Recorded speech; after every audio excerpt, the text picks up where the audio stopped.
Boa noite a todos, meus queridos. Estamos iniciando mais uma live do Centro Dom Henrique Soares, CDHS Sergipe. E hoje temos uma participação muito especial do Centro São José de Anchieta, lá do Espírito Santo, com o professor Vitor Hugo. Professor, você já está entrando? Eu sou André, né, me apresentando já. Sou André, do CDHS, um dos componentes da diretoria do CDHS.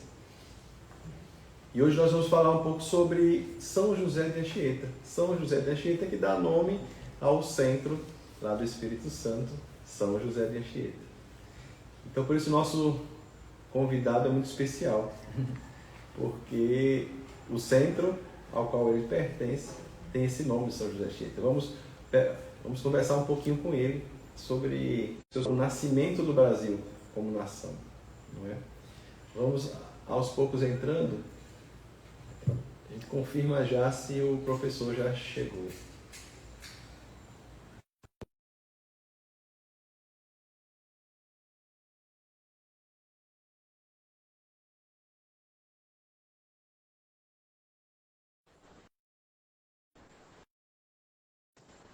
Eu confesso que eu não entendo nada de Instagram, mas nós temos aqui nosso amigo Gabriel que está nos ajudando. Pronto, parece que sim. Boa noite, professor, seja bem-vindo. Olá, meus amigos, muito boa noite a todos. Deixa eu ajeitar minha câmera aqui. Isso. Nossa, ficou perto assim, não sei o que aconteceu. Caramba.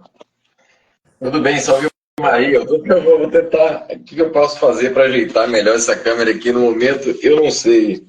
Vá tranquilo, acho que você é melhor do que eu. Eu não entendo nada. Ficou muito perto, não sei por que ficou perto assim. Achei que ficaria. Peraí, deixa eu tentar virar a câmera aqui. Consegue aumentar um pouquinho o volume em cima?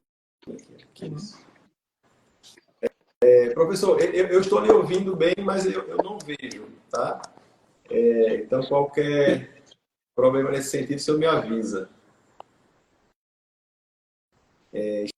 Está me ouvindo, professor? Acho que não. Acho que caiu a live dele. Está sem internet. Parece que caiu a live dele.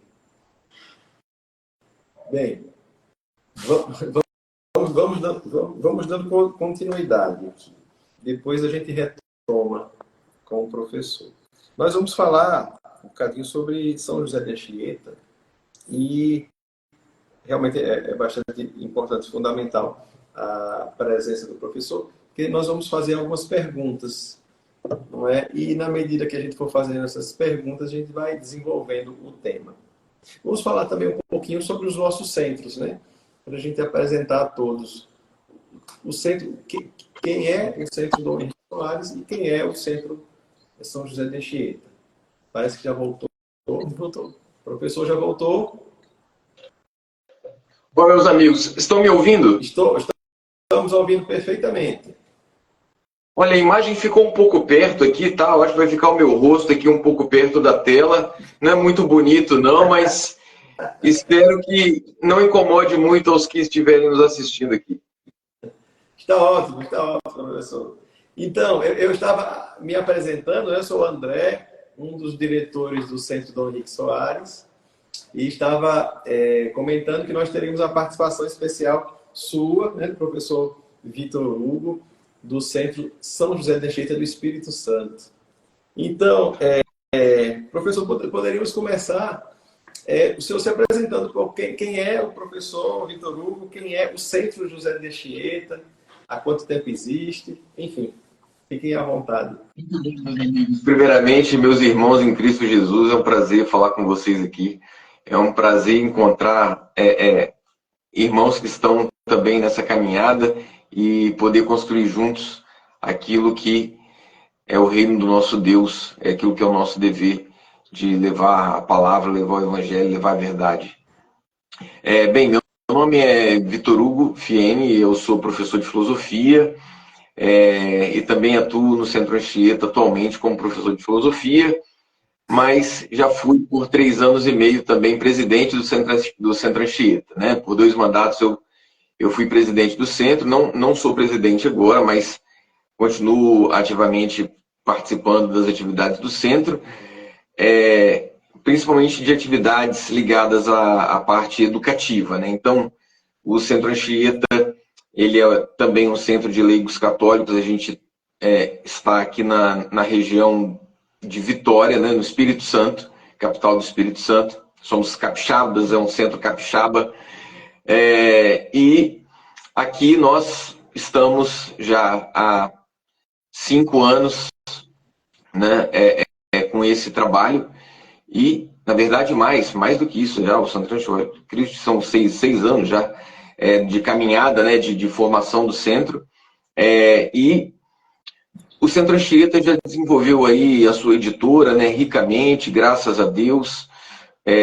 Então, a gente conseguiu lançar muitos livros dentro do mercado editorial católico, livros que não eram de conhecimento do público brasileiro, livros lançados de forma inédita em língua portuguesa, né, como os livros do padre Júlio Minvielli, um intelectual argentino, que teve foi sem dúvida um dos maiores teólogos do século XX, o qual a gente tem o prazer de publicar as obras dele, juntamente com outras obras de espiritualidade, né, etc. E também o Centro Anchieta, ele conta com atividades presenciais, né, aulas presenciais.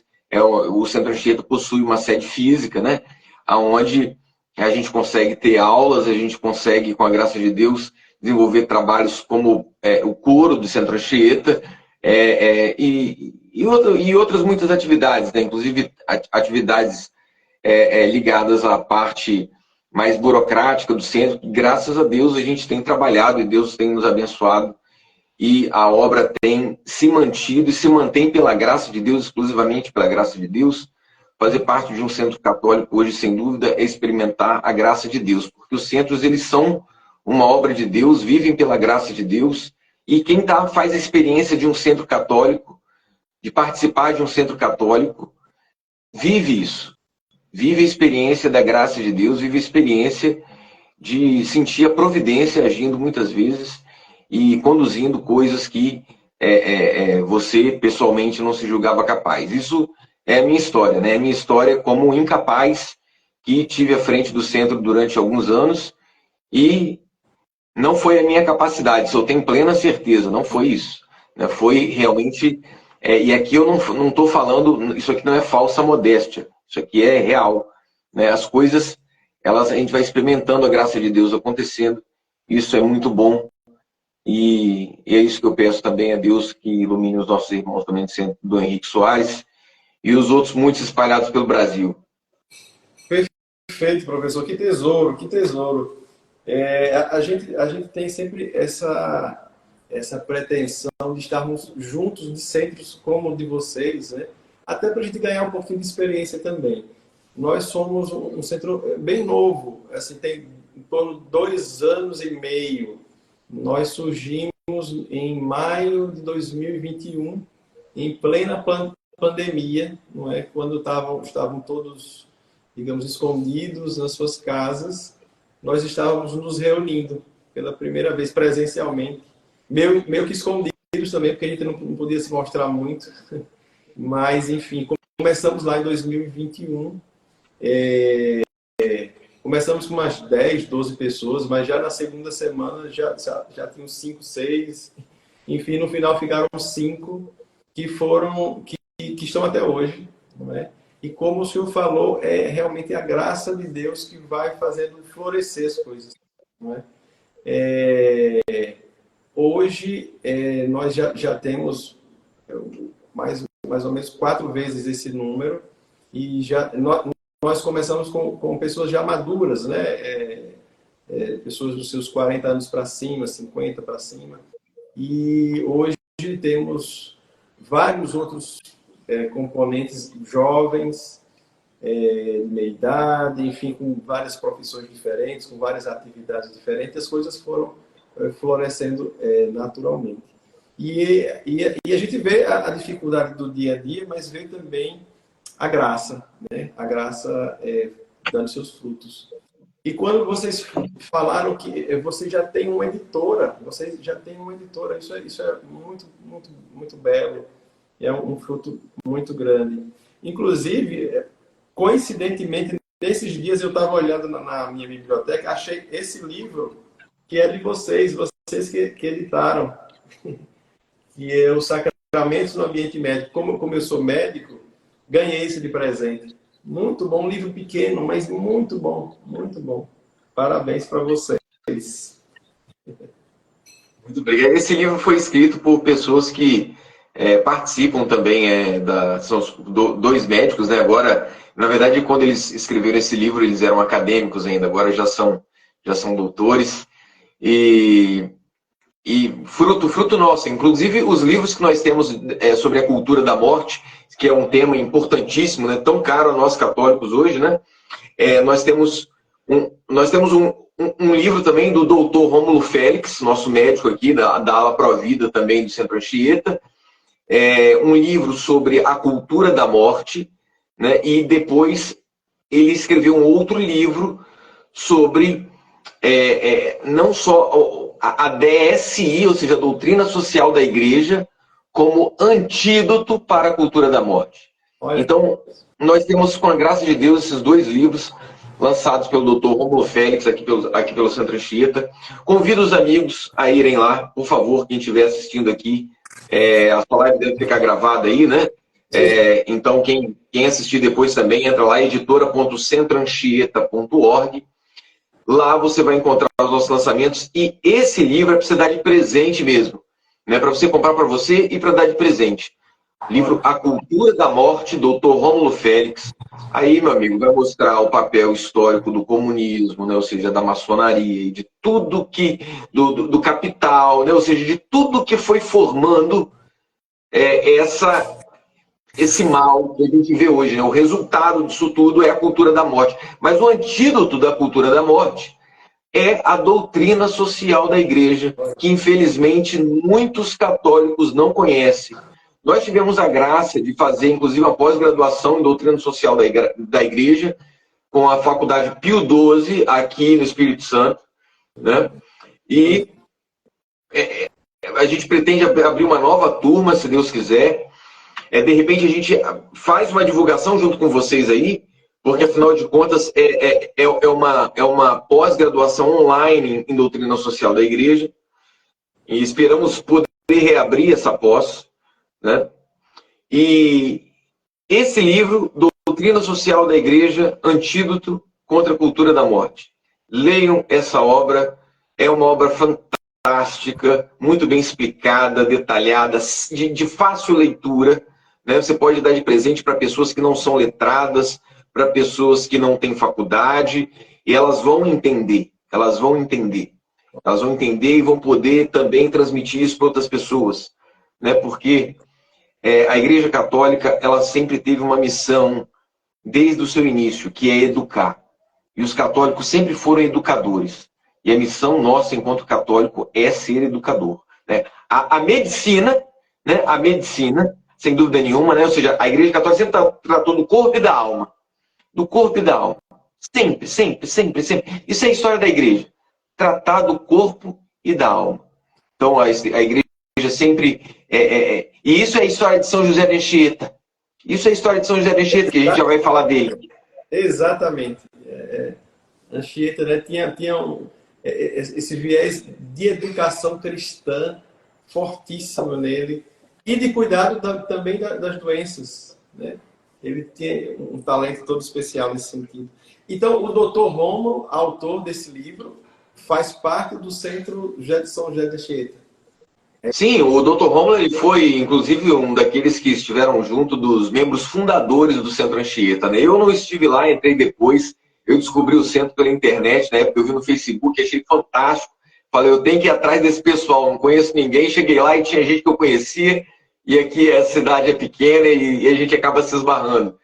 E assim, pessoas de bem encontram as pessoas de bem. Se elas quiserem fazer alguma coisa, a providência vai juntar vocês, não tenham medo, se joguem. Né? Deus vai fazer o caminho de vocês se cruzarem. Muito bom. Quem sabe uma próxima live a gente se aprofunda mais nesses assuntos, né? E que tesouro é ter uma pós-graduação em doutrina social da igreja. Olha que coisa, que oportunidade. Vamos ficar atentos e vamos divulgar isso aqui. Mas entrando no tema, professor, sobre São José de Anchieta, que assim, na escola, né, a gente é adolescente e tal, que a gente vai lá estudar a história do Brasil, se comenta Anchieta, assim, Anchieta, de forma ampla, existe um jesuíta que chegou aqui, fundou algumas coisas, mas a gente não tem ideia do gigante que era esse homem, não é? Então, o que o senhor diria para nós, assim, para o senhor, quem foi Anchieta e a associação entre a ação de Anchieta e o nascimento do Brasil, o nascimento histórico do Brasil?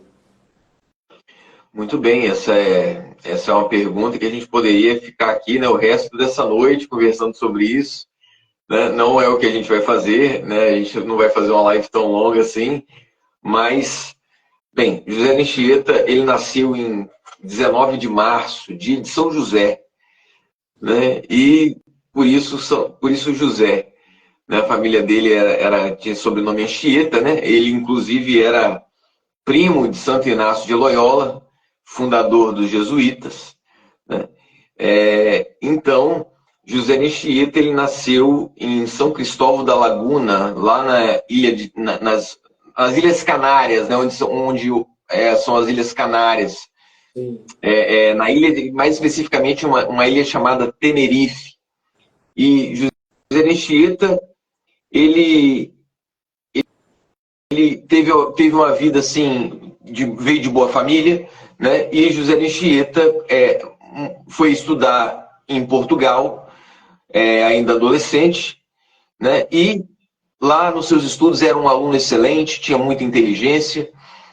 Os professores de Anchieta já admiravam ele, e Anchieta também era muito devoto, né? Era muito devoto, e com 16 anos de idade ele já se consagrou à Virgem Maria, consagrou a sua vida, a sua castidade, independente do que fosse fazer da vida dele, né? Ele já se entregou para Nossa Senhora com 16 anos de idade, né? Totalmente.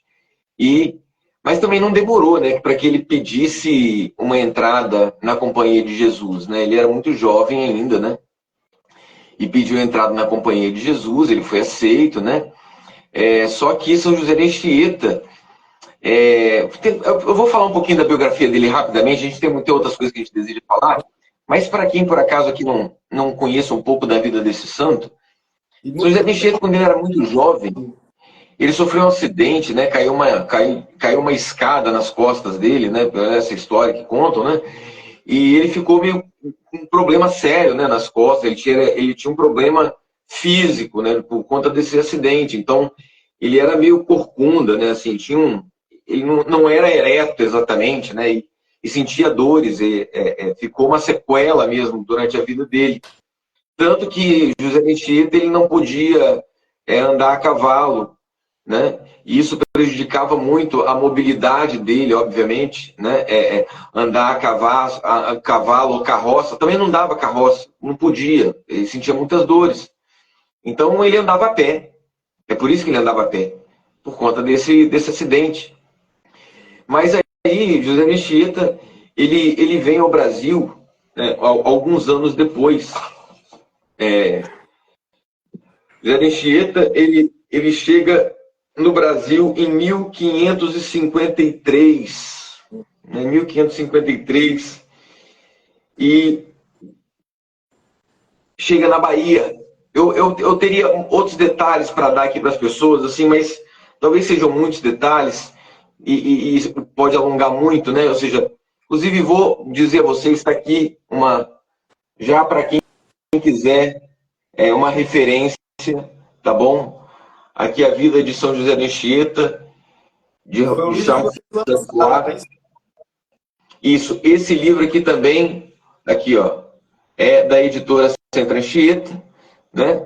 E também está disponível lá na nossa loja, tá? editora.centroanchieta.org. Olha aí.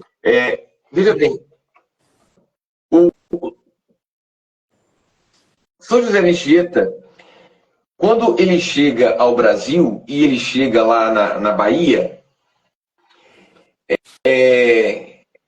ele vai criar uma história no litoral brasileiro, né? Ou seja, na Bahia, no Espírito Santo, no Rio de Janeiro, em São Paulo, né? Ou seja, esses estados são estados que ele vai ter uma atuação constante, né? Ele vai até outros estados também, inclusive no Nordeste, ele tem trabalhos também que ele realiza no Nordeste, mas ele concentra muito a sua vida, né, em São Vicente, né, onde hoje é São Paulo, né, no Rio de Janeiro, aqui no Espírito Santo também, a gente tem essa presença de Anchieta muito forte, muito forte.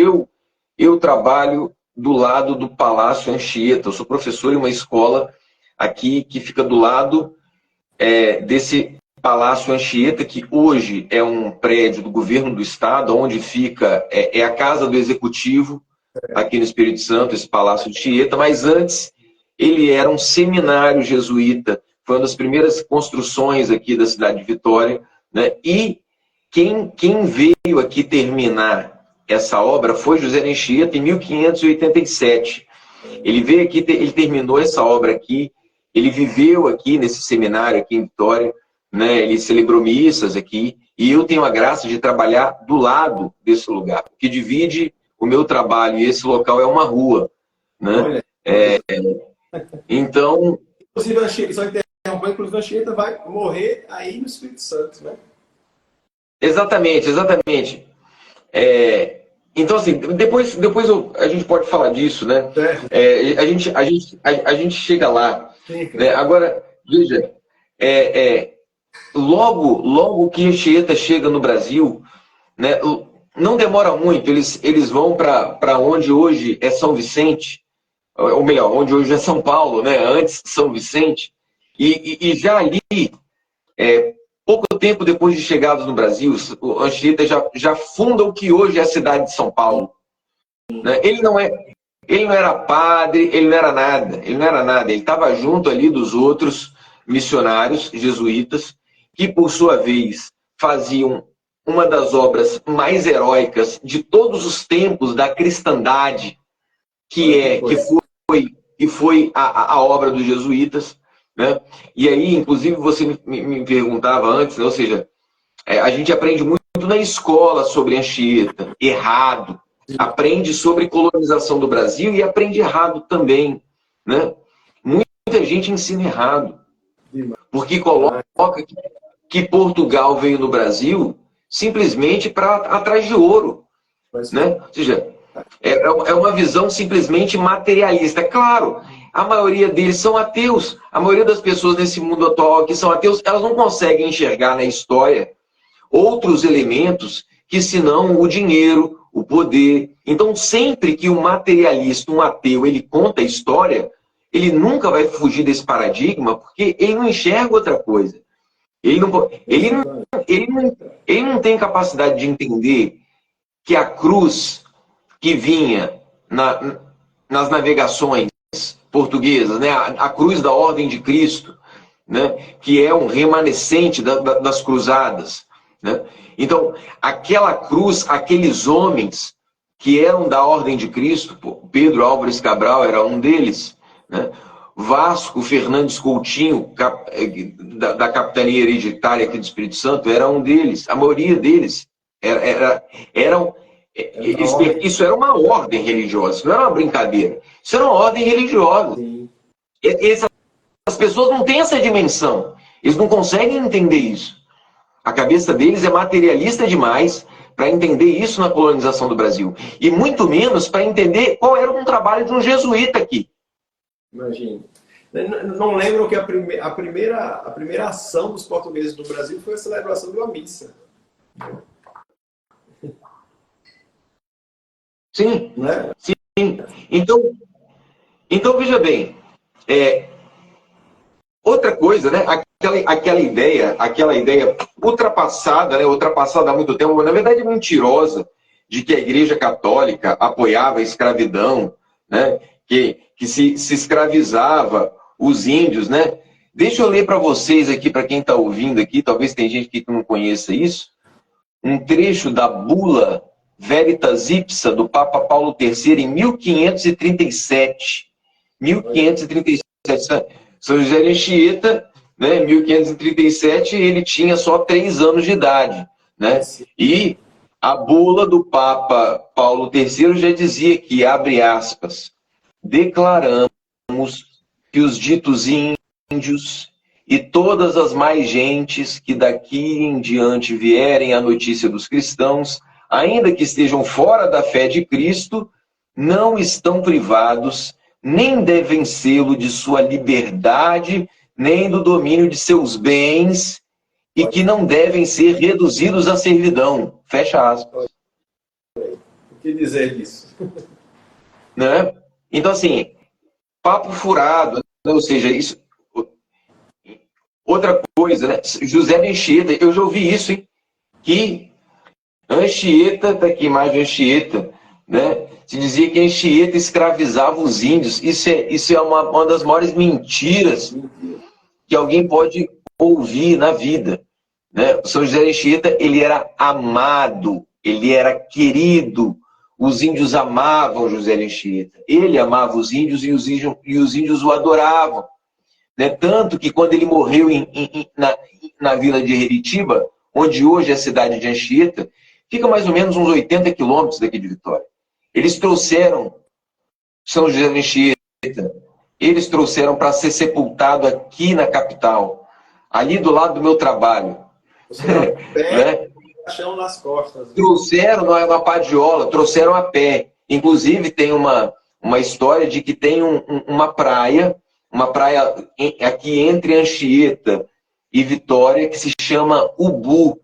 Ubu quer dizer queda, porque ali naquela praia o corpo de Anchieta teria caído, teria acontecido uma queda dessa padiola, e a praia hoje tem esse nome indígena, né? Ubu, por conta dessa queda.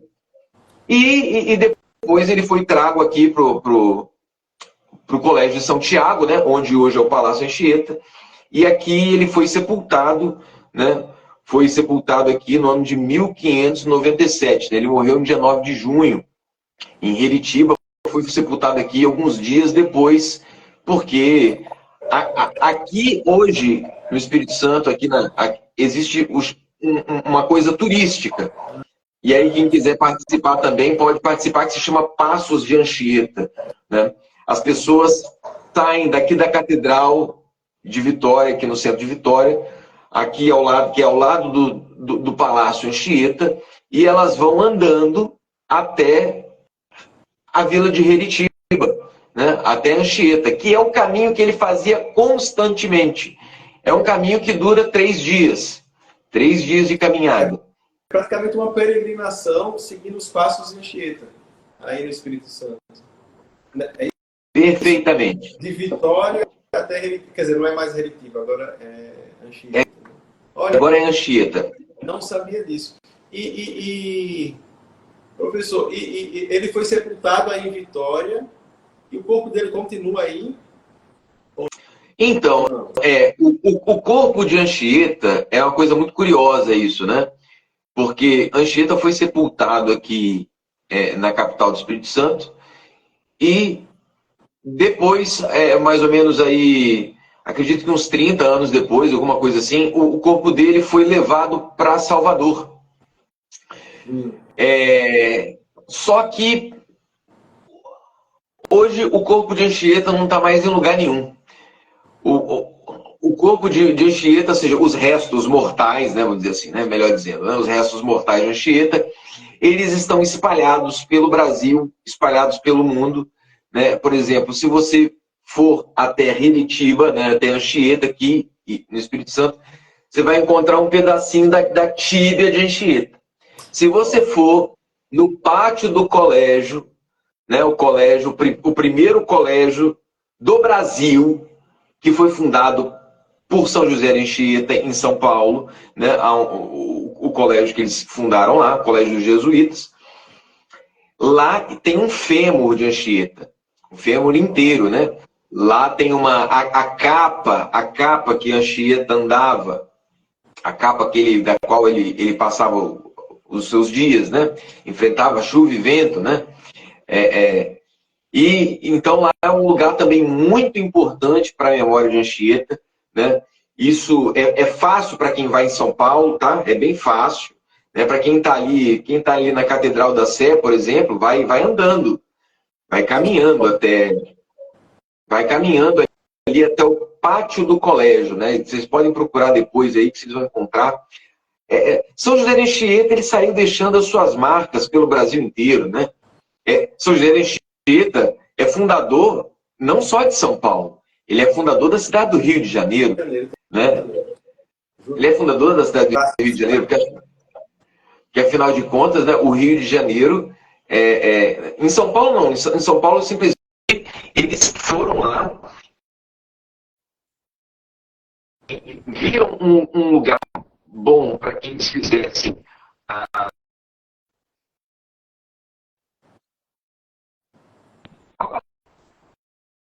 O professor está cortando um pouco sua voz.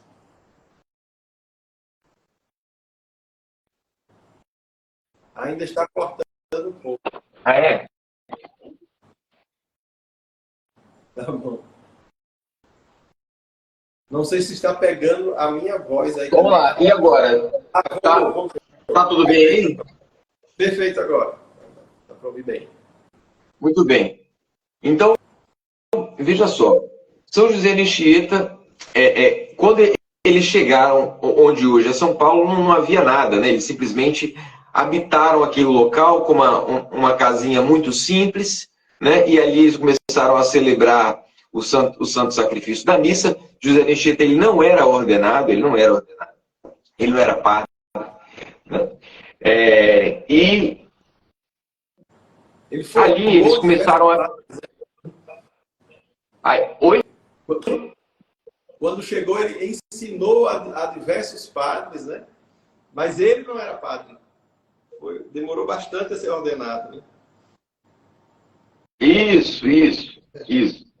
Então depois, sobre a fundação do Rio de Janeiro, né? O Rio de Janeiro, na verdade, ele estava sendo ocupado pelos franceses. E os franceses já eram protestantes. E eles estavam criando raízes ali, né? E eles estavam aliados aos índios tamoios, que eram grandes guerreiros e já estavam cooptados pelos franceses, né? Mas acontece que os portugueses se viram na obrigação de ter que acabar com aquilo, né? Até porque não era só a questão do território do Rio de Janeiro. Essa é a questão. Era a fé católica que estava sendo ameaçada com a presença protestante da França, né? Enfim, foi nesse momento, né, que chegou ao Brasil o famoso Estácio de Sá, né? Que inclusive hoje é nome aí de várias escolas de samba, né, no Rio de Janeiro, né? Estácio de Sá, ele chegou ao Brasil muito jovem também, né? Ele tinha aí, eu acho que 22 anos, mais ou menos, né? Morreu logo depois que chegou aqui, né? Na guerra que foi travada contra os franceses e contra os tamoios.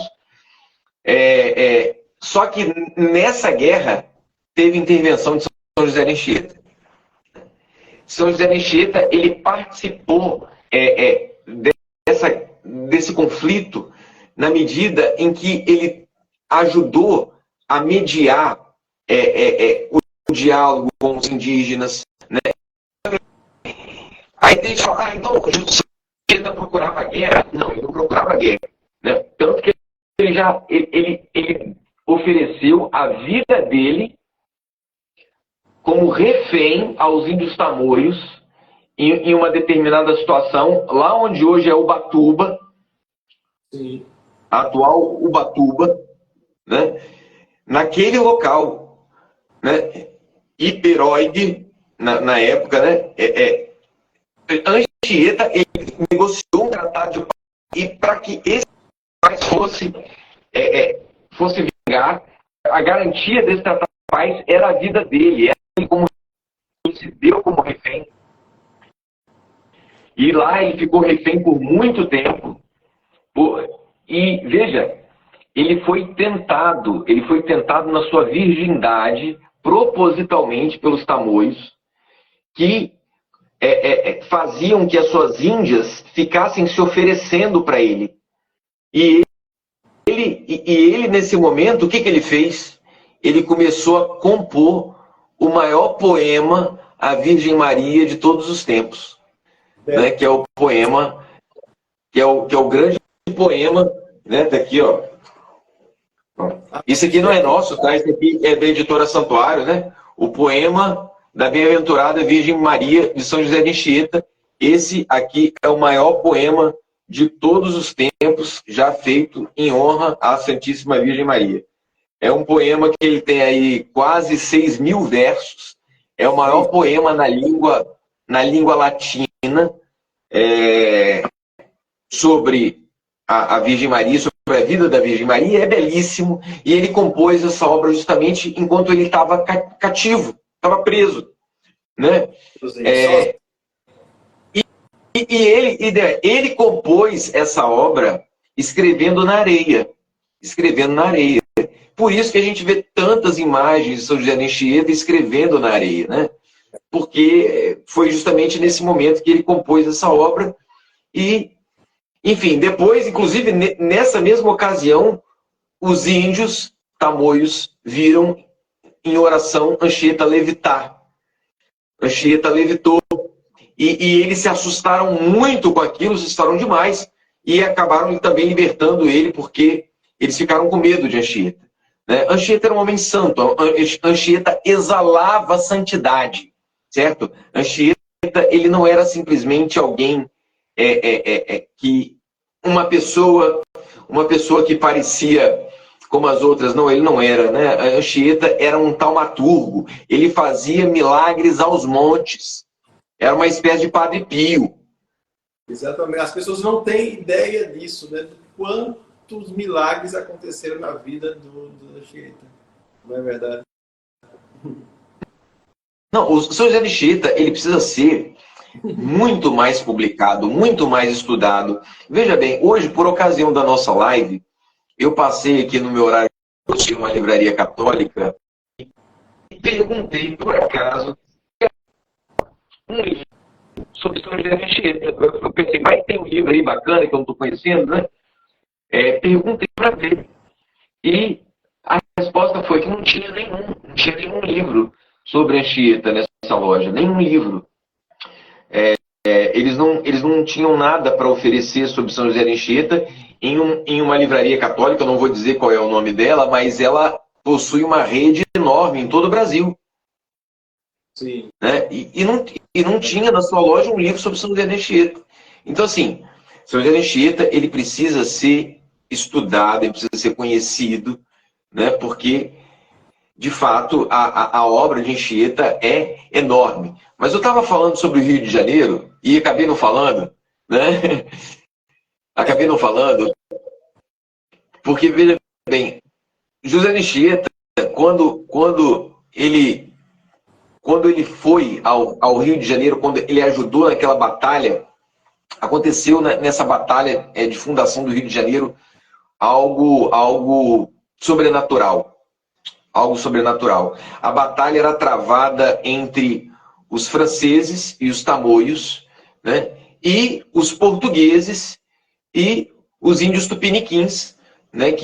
E outros também que resolveram ajudar os portugueses ali. E o que acontece? Em um certo momento dessa luta, essa foi uma luta, em grande parte, feita com canoas.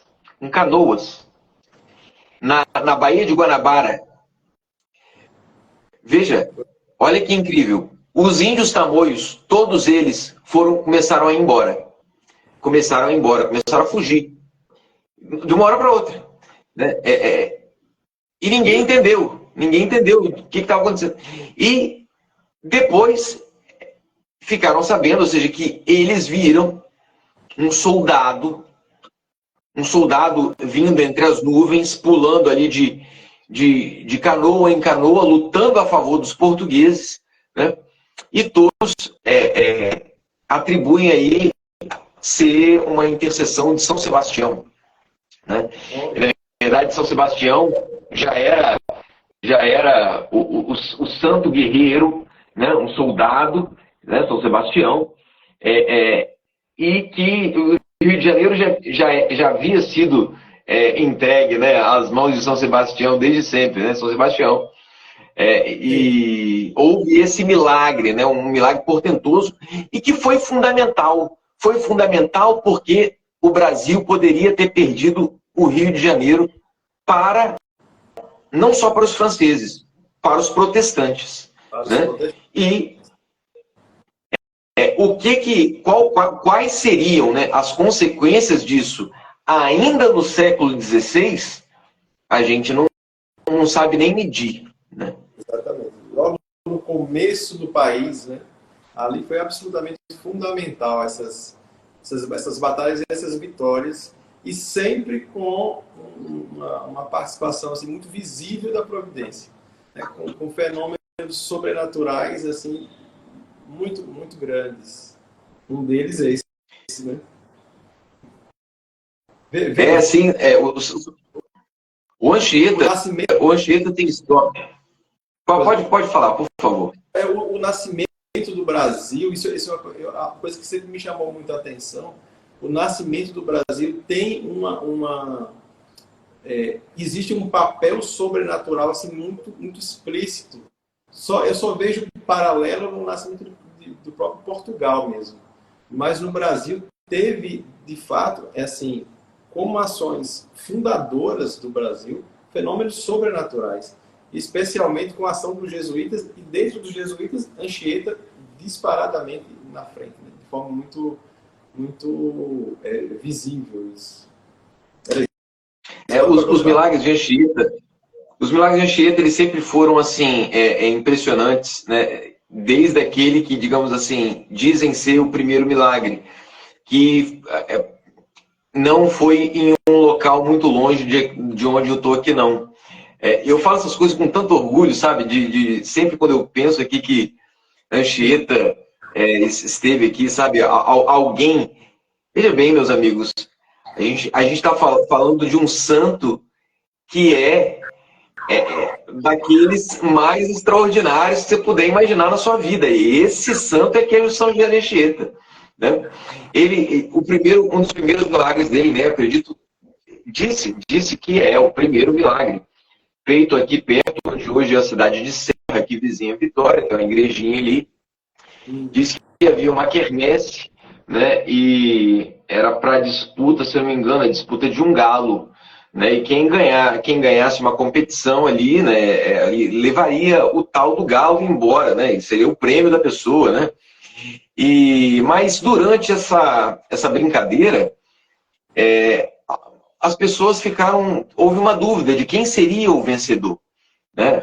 Houve ali na brincadeira uma espécie de empate, né? E chamaram então de São José de Anchieta, né? Para que ele, na verdade, Anchieta ele também não era padre, não era nada, ele estava no comecinho da vida dele ainda, né? Chamaram ele e perguntaram: e aí, como é que você resolve isso? Você é um homem... Ele já tinha... Por que chamaram Anchieta? Porque ele já tinha ar de santidade. Isso era perceptível na vida dele, né? Então chamaram Anchieta, né, para decidir. E o que ele faz? Ele não resolve a situação. Ele chama um garotinho, uma criança, ele puxa uma criancinha. Só que essa criança, sabidamente ali no local, todo mundo sabia que ela era muda. Todo mundo sabia que a criança não falava. De nascença, né? E ele chama essa criança para resolver o problema. Nisso a criança abre a boca e fala: olha, o ganhador do galo é meu, o ganhador do galo sou eu vou levar o galo para casa, vou dar ele para minha mãe. E acabou. E aí, ou seja, é um milagre que, assim, chega a ser engraçado, né? É uma coisa assim. Então, o que vem, muitas coisas que vêm de Anchieta vêm também com essa boa, uma disposição de espírito feliz. Feliz. Anchieta era alegre. Anchieta carregava isso. Anchieta era um homem alegre, era um homem feliz. Era feliz por... E como sofria, hein? Como sofria. Não vamos aqui falar do sofrimento de Anchieta, né? Anchieta, ele, em determinado momento da vida dele, ele precisou ser carregado, né? Ele precisava andar, ser carregado, porque as dores que ele sofria eram muitas, que ele não conseguia mais nem caminhar, né? Mas isso era Anchieta, né? Anchieta era alegria. Então, um outro milagre muito famoso de Anchieta é um outro milagre muito conhecido e também um tanto quanto engraçado, né? Que São José de Anchieta, eles estavam ali naquela região, no Rio Tietê, eles estavam de canoa, no Rio Tietê existiam vários frades junto com ele ali, e a canoa virou. A canoa virou no rio e na volta, quando as pessoas voltaram para emergir, faltou a Anchieta. Então o pessoal começou a pensar que a Anchieta tinha morrido, né? E começaram a procurar. Na verdade, já naquela altura já procuravam o corpo de Anchieta, né? Imaginavam que a Anchieta tinha falecido. E um dos seus amigos ali mergulha em determinado local e encontra a Anchieta sentado no fundo do rio, debaixo d'água, lendo o breviário dele, fazendo a liturgia das horas. Não se preocupou com nada. Então, assim, esse tipo de história, né? Algumas pessoas podem até dizer assim, olha, não, mas isso daí já é demais, né? Olha, eu realmente não duvido, né? Porque Anchieta, ele tem milagres de ressuscitar pessoas, né? Ressuscitar pessoas, né? Ressuscitar mortos, né? Ou seja, existem outros santos na igreja que também fizeram isso, né? Padre Pio, tem o caso da menininha que foi na maletinha lá, né? Que chegaram a garotinha chegou dentro de uma maleta, né? Não tinha mais como ter vida, né? Ele falou que a menina estava dormindo, então, ou seja... e existem outros santos também que fizeram isso, mas veja bem, esses são santos a quem Deus dá dons extraordinários que nós nunca vamos entender por quê, né? Por quê que Deus elegeu essas pessoas, né, para serem um reflexo, né? Ainda que pequeno se comparado à glória de Deus, é claro, né? É algo muito pequeno, né? Mas para a nossa humanidade, a nossa miséria humana, né? Aquilo que essas pessoas receberam é algo totalmente extraordinário, né? Assim como, por exemplo, existem relatos de Anchieta, né, de que Anchieta estava rezando ali no quartinho dele e pela janela dele saía uma luz. Uma luz. Por quê? Porque o corpo de Anchieta começava a brilhar.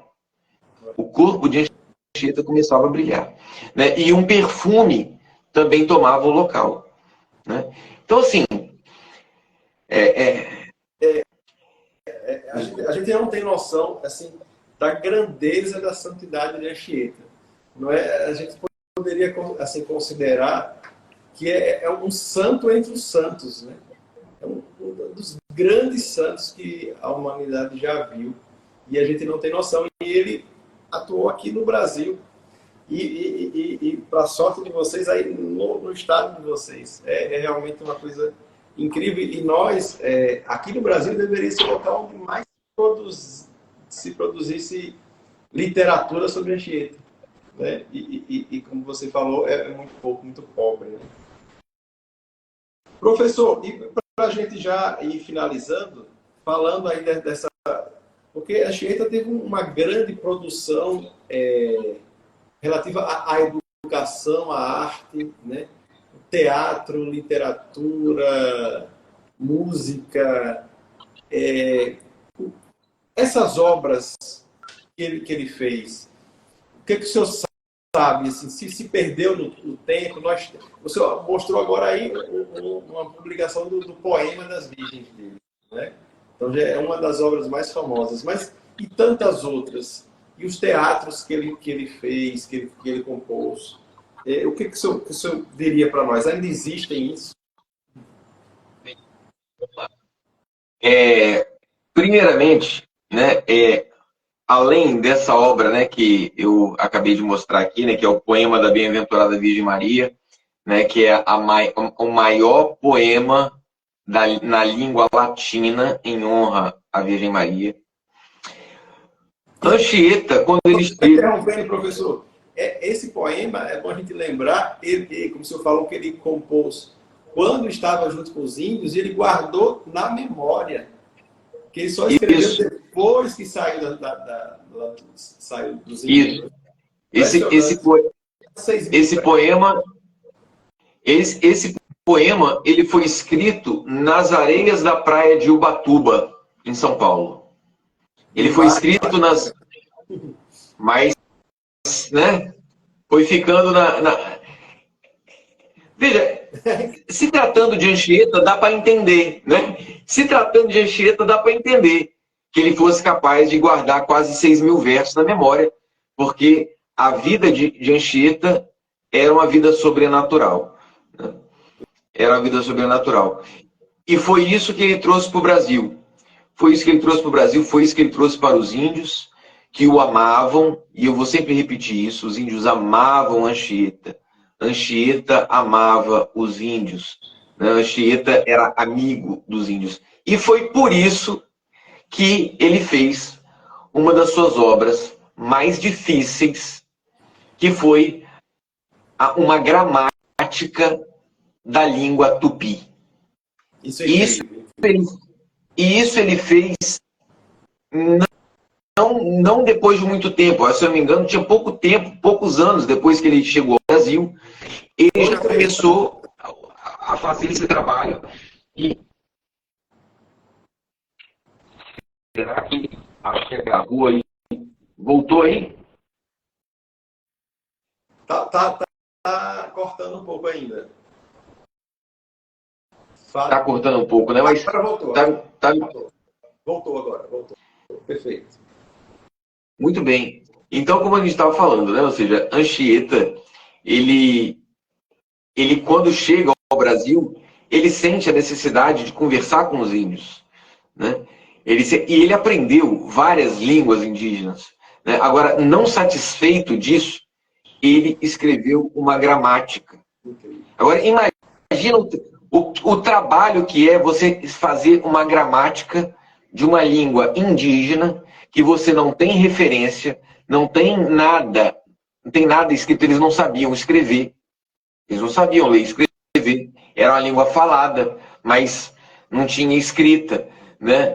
Então, ele teve que traduzir aquilo em caracteres, em signos linguísticos, né? Ele teve que ele fez esse trabalho gramatical sério, né? E isso foi publicado, né? Essa obra existe, né? E agora, é claro, as pessoas não têm interesse, muito interesse sobre isso. Agora, o tamanho disso, você pensar em uma gramática, um trabalho de uma gramática em pleno o século XVI, uma gramática indígena, enquanto muitos acusam a igreja de falar que índio não tinha alma, como é que você vai fazer uma gramática e tentar gastar um trabalho intelectual a nível de fazer uma gramática para entender uma língua de uma gente que não tem alma? É isso? Não tem nenhum sentido, nenhuma lógica, né? Fez a gramática de uma língua que não tinha escrita e cuja lógica gramatical é totalmente diferente de todas as outras línguas, né? É impressionante. Realmente é uma ação sobrenatural. Bem, o Anchieta, ele escreveu, como você falou, né, além dos teatros, a gente pode falar dos teatros também, né, mas ele escreveu muitas cartas, né, essas cartas alguma delas incluindo relatos das suas experiências missionárias, né? Isso você encontra aí em documentos da ordem jesuíta, né? Documentos históricos, né?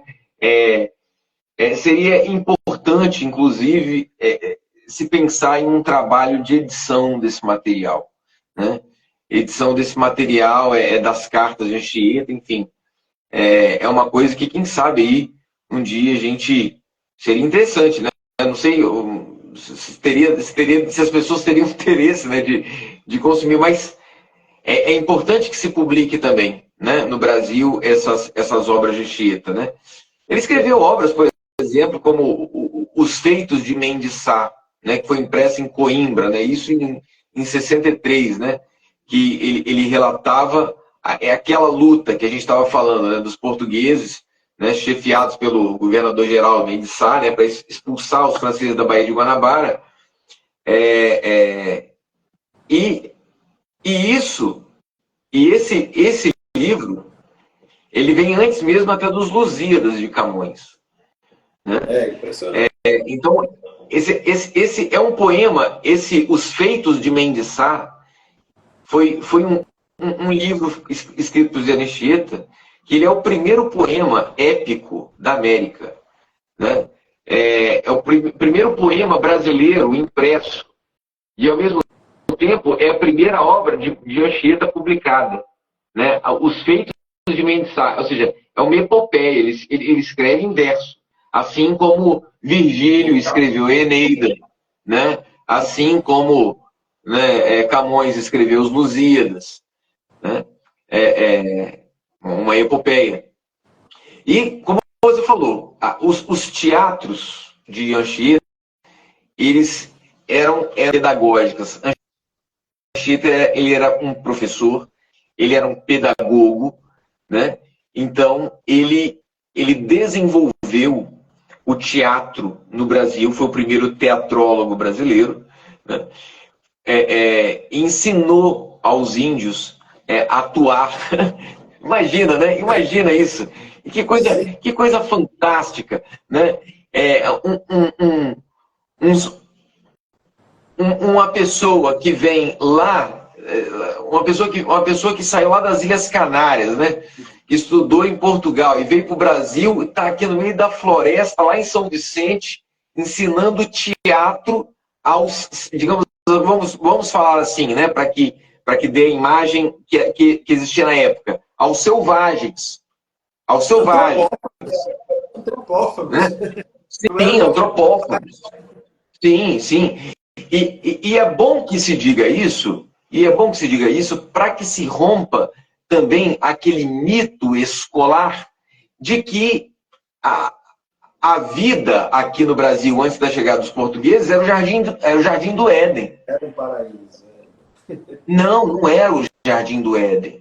Isso aqui era um lugar de muita guerra, de muita luta. Né? O que você tinha era uma natureza conservada, ok, não havia devastação natural, só. Né? Ou seja, agora, a guerra era constante, as lutas eram frequentes, as mortes eram muitas. E não só isso, era o canibalismo. Era o canibalismo. Aqui na região que nós vivemos aqui em Vitória, os portugueses tiveram muita dificuldade aqui em Vitória, né, também, porque aqui as tribos aqui elas também eram canibais e eram tribos sanguinárias, né? Os tamoios faziam escravos, meu Deus do céu. Os tamoios vendiam escravos, né, para os franceses. Os franceses compravam escravos dos tamoios, né? Então, ou seja, essa ideia, aquela ideia de mito selvagem, né, que Rousseau inventou lá na época do Iluminismo, né? Esse mito do bom selvagem é só um mito. Isso não é verdade, né? Assim como quando os espanhóis chegaram no México, né, encontraram os astecas. O pessoal arrancava o coração do outro vivo. É isso que acontecia lá. Né? Sem contar os sacrifícios de criança, né? Perfeito. Aí a gente pode até pular essa parte aqui na conversa hoje, né? Mas é verdade, né? É verdade, é história, né? E Anchieta foi fazer o quê? Foi ensinar aquelas mulheres que elas não deviam, né, abortar os seus filhos, que elas não deviam, né, abandonar, enterrar vivo, né, um menino porque ele tinha deficiência, que ela podia cuidar dele. Ele ensinou aos índios o que era dignidade humana. E o que aconteceu? Os índios entenderam isso. Eles entenderam isso. Eles entenderam a boa nova. E sem dúvida nenhuma, né? Ou seja, os frutos aconteceram e foram muitos, né? Então, Anchieta, nas suas obras como teatrólogo, foi um meio pedagógico que ele encontrou para levar aos índios uma espécie também de empatia, né? Uma empatia com as histórias bíblicas, né? Uma empatia com a figura divina, com a pessoa de nosso Senhor Jesus Cristo, né? Então, sem dúvida, esse é um outro item importantíssimo na história de Anchieta, que são os teatros, né? Sim, os autos. Muito bem, professor. Olha, eu estou aqui maravilhado aqui com essa nossa conversa. Acho que as pessoas que estão ouvindo também. E acho que fica como um incentivo para que as pessoas comecem a se debruçar um pouco mais sobre a vida de José de Anchieta. Esse santo, cuja maior parte da vida ocorreu aqui no Brasil, um dos grandes responsáveis pela formação, pelo nascimento do Brasil como uma nação cristã, uma nação católica. Então, vamos, acho que agora, as nossas despedidas, né? E acho que vale a pena o senhor mostrar novamente o livro que vocês lançaram sobre Anchieta, e fica aqui o convite para as pessoas adquirirem o livro. Claro. Pessoal, tá aqui, tá? É um trabalho, assim, muita felicidade nossa ter publicado essa obra aqui, é Vida de São José de Anchieta. O autor é um francês, tá? Esse livro ele não é recente, né? Ele já tem um tempinho já que ele foi escrito, né? Os direitos dele já são livres, né? E foi mais fácil a gente publicar assim. Agora, é interessante a linguagem, como é que se fala aqui sobre São José de Anchieta. É um livro muito poético, muito bonito. Eu tenho certeza que vocês vão gostar muito. Lembrando o site, né, do Centro Anchieta, né? editora.centroanchieta.org. Muito bem. Muito obrigado, professor. A gente, aqui no Centro Dom Henrique, toda vez que a gente acaba uma palestra, a gente costuma acabar rezando uma Ave Maria. Então, eu convido que a gente reze juntos uma Ave Maria para a gente finalizar aqui de forma abençoada essa live. Vamos lá. Ave Maria, cheia de graça, o Senhor é convosco. Bendita sois vós entre as mulheres, e bendito é o fruto do vosso ventre, Jesus. Santa Maria, Mãe de Deus, rogai por nós, pecadores, agora e na hora de nossa morte. Amém. São José de Anchieta, rogai por nós. Rogai por nós. Muito bem, boa noite, professor. Até mais, gente. Um grande abraço, meu amigo. Fiquem com Deus. Deus abençoe a todos vocês, o apostolado de vocês. E contem conosco, viu? Contem conosco, que nós possamos andar juntos aí nessa caminhada. Um grande abraço. Grande abraço. Muito obrigado.